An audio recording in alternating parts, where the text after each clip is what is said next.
Hello mga guys, is Genevieve Tabili Norman.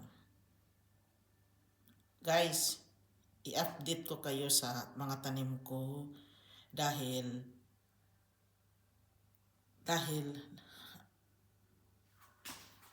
lumaki na sila guys.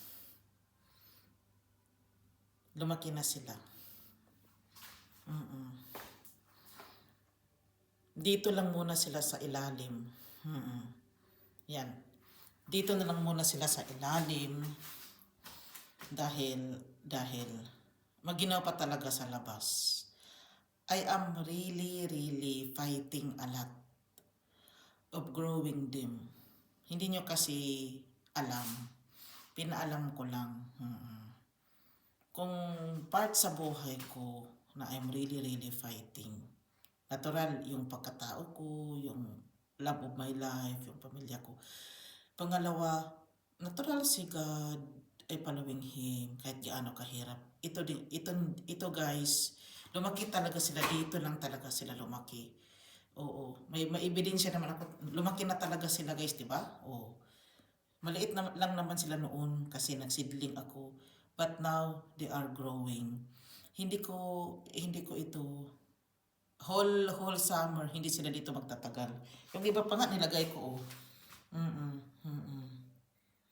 Nagtataka na yung asawa kong gwapo na yun. Pero I have evidence. Dito yun lumaki silang lahat guys. Dito lang. Kasi maginaw pa kasi sa labas eh.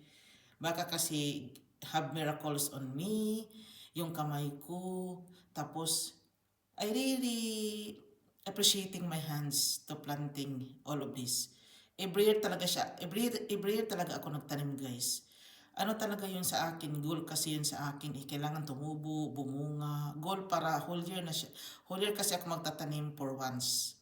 Ito kasi yun eh. Lumaki na sila guys, pabungahin ko na naman ito.